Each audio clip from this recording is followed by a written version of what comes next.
ସମସ୍ତଙ୍କୁ ADS knowledge ପଏଣ୍ଟରେ ସ୍ୱାଗତ ସହ ମୁଁ ଆପଣଙ୍କର ପ୍ରିୟ ଟିକେ ସାର୍। ଦେଖନ୍ତୁ ପିଲାମାନେ, government of Odisha higher education department ତରଫରୁ ଗୋଟେ ନୋଟିସ୍ ଆସିଛି, ଯେଉଁଥିରେ କି ଆପଣମାନଙ୍କର 2 ବର୍ଷର ବିଏଡ୍, ବିଏଚ୍ଡି, ଏମ୍ଏଡ୍ର ଏଣ୍ଟ୍ରାନ୍ସ ପାଇଁ। ତେଣୁକରି ସେ ବିଷୟରେ ଆମେ ପୁରା ଡିଟେଲ୍ ଆଲୋଚନା କରିବା। ଆଲୋଚନା କରିବା ପୂର୍ବରୁ ଯେଉଁମାନେ ନୂଆ କରିକି ଆସିଛନ୍ତି, ବୁଝିପାରିଲେ ନା, ସେମାନେ ଚ୍ୟାନେଲଟିକୁ ସବସ୍କ୍ରାଇବ୍ କରିବେ। ତା ସହିତ ବେଲ୍ ଆଇକନ୍ର ଅଲ୍ ନୋଟିଫିକେସନ୍ ଅନ୍ କରିବା ସହିତ ସମସ୍ତ ସାଙ୍ଗମାନଙ୍କ ନିକଟକୁ ସେୟାର ମଧ୍ୟ କରିବେ। ବୁଝିଗଲା? ଚାଲନ୍ତୁ ବିଳମ୍ବ ନ କରି ଆରମ୍ଭ କରିବା। ଓକେ, ଦେଖନ୍ତୁ ଏ ହେଉଛି ଅଫିସିଆଲ ନୋଟିସ୍, ଯେଉଁଥିରେ ଆପଣମାନଙ୍କର ବିଏଡ୍, ବିଏଚ୍ଡି, ଏମ୍ଏଡ୍ର ଏଣ୍ଟ୍ରାନ୍ସ ପାଇଁ ଫର୍ମଟିଏ ଆବେଦନ କରିବେ ସାମ୍ସ ପୋର୍ଟାଲରୁ। ବୁଝିଗଲେ? ତେଣୁକରି ଏହାର ଅନଲାଇନ୍ ଆବେଦନ ଆରମ୍ଭ ହୋଇଯିବ 23 ତାରିଖ ପାଖରୁ। ବୁଝିଗଲା? ତେଣୁକରି ସମସ୍ତେ ଆପଣମାନେ ଯେଉଁମାନେ ଇଲିଜିବୁଲ୍ ହେଇଥିବେ ଆପ୍ଲାଏ କରିବେ ହେଲା, ଯେଉଁଟାକି ଆପଣମାନଙ୍କର 2026-27 ଏକାଡେମୀ ସେସନରେ ଆପଣମାନେ ଏନରୋଲ୍ ହେଇପାରିବେ। ଓକେ, ପିଲାମାନେ ଏଇଠି ଟିକେ ଲକ୍ଷ୍ୟ କରିବେ, ଆପଣମାନଙ୍କର ଅଫିସିଆଲ ୱେବସାଇଟ୍ ଦେଖିନିଅନ୍ତୁ। ଏହି ୱେବସାଇଟ୍ ମାଧ୍ୟମରେ ଆପଣମାନେ ଅନଲାଇନ୍ ଆବେଦନ କରିବେ।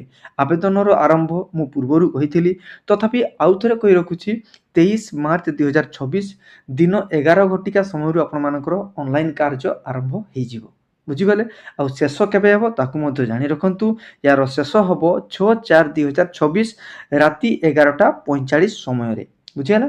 ତାପରେ ମଧ୍ୟ ଆପଣମାନଙ୍କର ଯଦି କୌଣସି ଫର୍ମ ଫିଲ୍ଅପ୍ରେ ମିଷ୍ଟେକ୍ ରହିଯାଇଥାଏ, ତାହେଲେ ଆପଣମାନଙ୍କର ଏଡ଼ିଟିଂର ଫେସିଲିଟି ମଧ୍ୟ ରହିଛି। 7/4/2026 ଦିନ 11 ଘଟିକାରୁ ରାତି 11:45 ଘଟିକା ପର୍ଯ୍ୟନ୍ତ ଆପଣମାନଙ୍କର ଏଡ଼ିଟିଂର ମଧ୍ୟ ସୁବିଧା ରହିଛି ହେଲା। ଦେନ୍ ଆପଣମାନଙ୍କର 4 ନମ୍ବର ପଏଣ୍ଟକୁ ଦେଖିବେ, ବହୁତ ଇମ୍ପୋର୍ଟାଣ୍ଟ। ଦେନ୍ ଆପଣମାନଙ୍କର 5 ନମ୍ବର ପଏଣ୍ଟକୁ ମଧ୍ୟ ଲକ୍ଷ୍ୟ କରିବେ, ଆପଣମାନଙ୍କର ଆଡ଼ମିଟ୍ କାର୍ଡ଼ ବା ହଲ୍ ଟିକେଟ୍ କେତେ ତାରିଖ ମଧ୍ୟରେ ଆସିବ। ଦେନ୍ ଆପଣମାନଙ୍କର ଏଣ୍ଟ୍ରାନ୍ସ ଟେଷ୍ଟ କେବେ ହେବ ବିଏଡ୍ ପିଲାମାନଙ୍କ ପାଇଁ।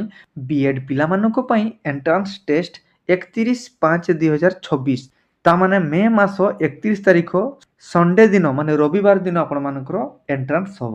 ବୁଝିଗଲେ? ଦେନ୍ 7 ନମ୍ବର ପଏଣ୍ଟକୁ ଦେଖିବା, ଆପଣମାନଙ୍କର ବିଏଚ୍ଡି ଏବଂ ଏମ୍ଏଡ୍ କୋର୍ସର ଯେଉଁମାନେ ଏଣ୍ଟ୍ରାନ୍ସ ଦେବେ, ସେମାନେ 3/6/2026 ବୁଧବାର ଦିନ, ମାନେ ଆପଣମାନଙ୍କର ଜୁନ୍ ମାସ 3 ତାରିଖ ବୁଧବାର ଦିନ ସେମାନଙ୍କର ଏଣ୍ଟ୍ରାନ୍ସ ଡେଟ୍ ରହିଛି। ବୁଝିଗଲେ ପିଲାମାନେ? ଦେନ୍ ଆପଣମାନଙ୍କର ଆନ୍ସର୍ କି ଆସିବ, ଦେଖନ୍ତୁ ସମସ୍ତଙ୍କର ଗୋଟେ ଡେଟ୍ରେ ଆସିବ। 4/6/2026ରେ ଆପଣମାନଙ୍କର ଆନ୍ସର୍ କି ଆସିଯିବ।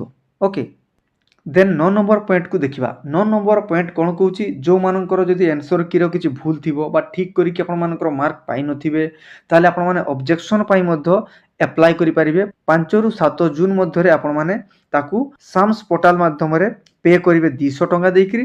ସେହି ଅନୁସାରେ ଆପଣମାନଙ୍କର ଅବଜେକ୍ସନ୍କୁ ରିସିଭ୍ କରାଯିବ।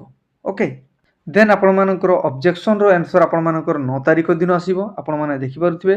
ଦେନ୍ ଆପଣମାନଙ୍କର କେବେ ଆଡ଼ମିସନ୍ ହେବ, କ'ଣ କରାଯିବ, ସେ ବିଷୟରେ ଆଗକୁ ଏହାର ଫାଇନାଲ୍ ଆନ୍ସର୍ କି ଏସ୍ଏସ୍ବି ଓଡ଼ିଶା ଡିକ୍ଲେୟାର କରିବ। ବୁଝିଗଲେ ପିଲାମାନେ? ପୁରା କ୍ଲିଅର? ଯଦି ବି କାହାର କିଛି ଅସୁବିଧା ହୁଏ, ତାହେଲେ ମୋ ସହିତ ସିଧାସଳଖ କଥା ହେବା ପାଇଁ ହେଲେ ମୋର Telegram group D K sir Odisha, ସେଇଥିରେ ଜଏନ୍ କରିବେ। ତା'ର ଲିଙ୍କ୍ ମଧ୍ୟ ମୁଁ ଡେସ୍କ୍ରିପସନ୍ ବକ୍ସରେ ରଖିଦେଇଥିବି। ତା ସହିତ ଏହାର PDFs, ନୋଟ୍ସ ଏବଂ ଅନ୍ୟାନ୍ୟ ଜବ୍ ରିଲେଟେଡ୍ ଇନଫର୍ମେସନ୍ ପାଇବା ପାଇଁ ହେଲେ ଆମର official Telegram channel ADS knowledge point, ସେଇଥିରେ ମଧ୍ୟ ଜଏନ୍ କରିପାରିବେ। ତା'ର ଲିଙ୍କ୍ ମଧ୍ୟ ଡେସ୍କ୍ରିପସନ୍ ବକ୍ସରେ ରହିଛି ପିଲାମାନେ ହେଲା। ଆଉ ଏହା ସମ୍ବନ୍ଧରେ କୌଣସି ଆପଣମାନଙ୍କୁ ଇନଫର୍ମେସନ୍ ପାଇବା ପାଇଁ ହେଲେ ଏହାର ଟୋଲ୍ ଫ୍ରି ନମ୍ବର ରହିଛି, ସେଇଥିରେ ମଧ୍ୟ ଆପଣମାନେ କଲ୍ କରିକି ଜାଣିନେବେ। ବୁଝିଗଲେ? ପୁରା କ୍ଲିଅର ପିଲାମାନେ? ଆଶା କରୁଛି ପୁରା A to Z ଆପଣମାନେ ବୁଝିଯାଇଥିବେ ଆଉ ଜାଣିଯାଇଥିବେ।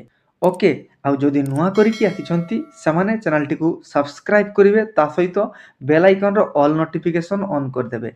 କାହିଁକି ନା ମୁଁ all job related notification, knowledgeable video ଏବଂ ଏକ୍ଜାମ୍ ଆନାଲିସିସ୍ ଭିଡ଼ିଓ ଏହି ଚ୍ୟାନେଲ୍ ମାଧ୍ୟମରେ ପ୍ରୋଭାଇଡ଼ କରିଥାଏ। ବୁଝିପାରିଲେ ନା ପିଲାମାନେ?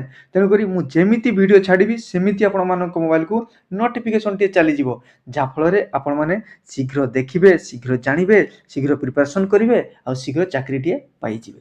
ବୁଝିହେଲା ପିଲାମାନେ? ତେଣୁକରି କିଛି ଅସୁବିଧା ହେବ ନାହିଁ, ଡରିବାର କିଛି ନାହିଁ ପିଲାମାନେ। ନିଜ ନିଜ ସାଙ୍ଗମାନଙ୍କ ନିକଟକୁ ସେୟାର କରିବେ, ଭିଡ଼ିଓକୁ ଲାଇକ୍ କରିବେ ଆଉ ମତାମତ ଦେବାକୁ ଜମା ଭୁଲିବେନି। ଧନ୍ୟବାଦ।